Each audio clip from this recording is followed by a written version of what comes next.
How's it going, everybody? Thank you very much for tuning in here at odds.com.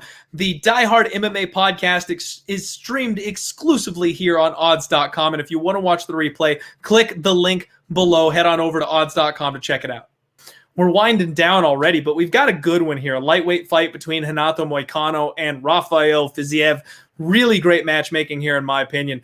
Moicano is 14-3-1, had a bit of a rough run at 145, moving up to 155 and has looked like a new man. Rafael Fiziev, not the biggest 155er, but a little tank. He is the striking coach over at Tiger Muay Thai, which is one of the absolute best gyms for MMA in the world. And the fact that he's the one teaching all these people like Peter Yan how to strike, who is a champion, like this guy's striking is next level. He's the guy that you know from doing the Matrix move in his last fight where he bent over backwards to avoid a body kick just to kind of show off and have a little flair in the fight there. This kid is sick. So the way this fight plays out for me, we've got Moicano, who's a sick grappler, but doesn't really have much of a submission offense so far in the UFC. He's been more of a tight technical boxer, doesn't really have a lot of power. He relies on his volume to get it done.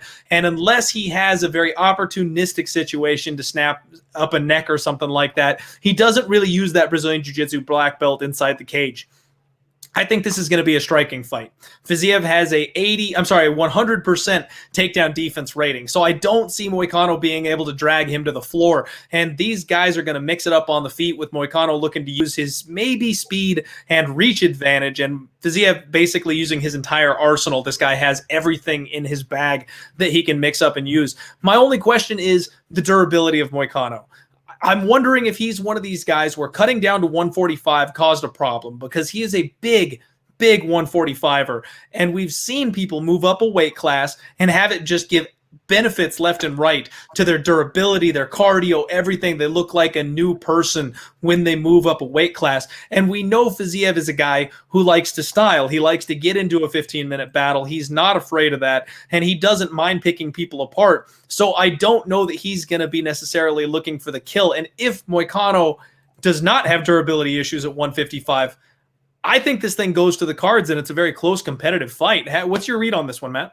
Yeah, I'm with you, and I actually bet the over on this, and it's really over 2.5 minus 110. I saw it went up a little bit to like minus 115 or minus 120, but it's still basically a pick'em price. And I'm with you. I think there's better durability for Moicano as he's moved up, and I thought the same thing you did. Here's a guy who's known for his Brazilian Jiu-Jitsu, who has 0 wins by knockout. Yet all we ever see is him in slugfest. I remember his famous slugfest with Brian Ortega, where they just went at it, standing up. I mean, for 2 BJJ guys, they just stood and traded the whole fight. And he can mix it up.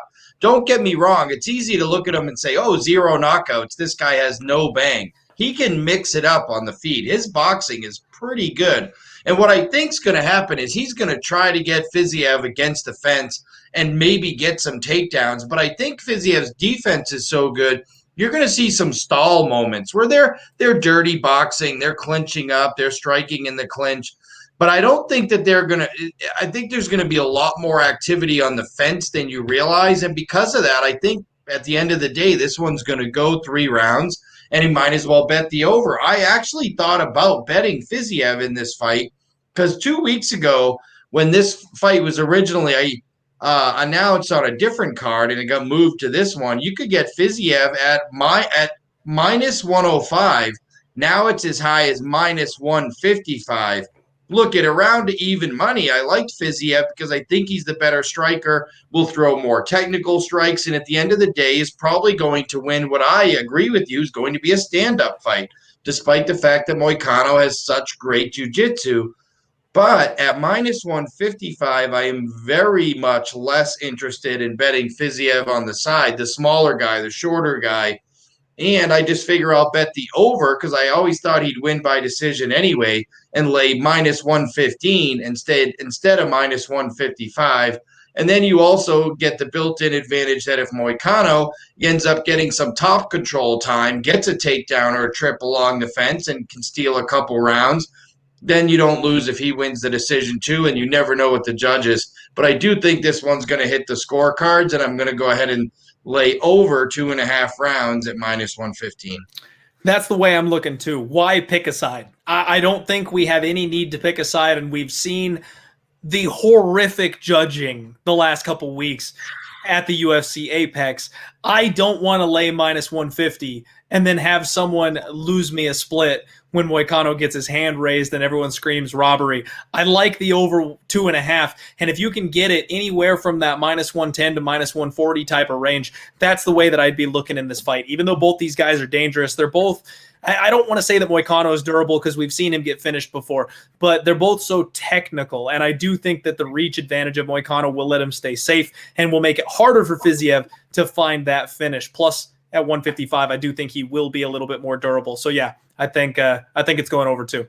All right, is there a trigger price for you? So one of my friends who's a really astute MMA bettor said that he has a plus 150 alarm. He calls them alarms on this fight where, hey, basically the fight was supposed to be a couple of weeks ago and it was a pick'em. If you give me plus 150 on a fight that was supposed to be a pick'em, I don't care what your handicap is. I'm just going to take it.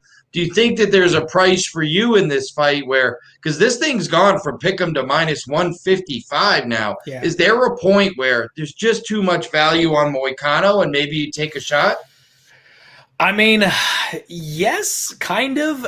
So the problem, I'm always looking for value. I'm absolutely always trying to be on that side. And in this fight, I do think it's kind of a 50-50 with the way these guys match up. So it should be a pick 'em price tag. And if you're getting plus, I don't know, like for me, it has to be a little bit more on the plus side because I slightly lean to Fiziev. If I had to pick a winner in this fight, I would pick Fiziev. So because of that, I'm not going to take plus 130 on Moicano, even though there's a little bit of thin value there. I would need like plus 170. I would need that extra enticement that I'm going, okay, my brain knows that it's 50-50, but my heart is telling me that Fiziev is going to pull off the win. I need some serious number to actually help me get to the other side of the fence because I think it's going to be close, which another reason why I'm looking at the over 2.5 rather than picking a side like that, because I don't want to lay with Fiziev and then be wrong. And then I also don't want to take the dog and go, dang it, I said it was Fiziev all week. Yeah. So I'll play the over, and if he lands a big body shot and crumples the kid or something like that, I'll eat that loss all day. That's fine. I agree. I'm not sure what the number is for me either.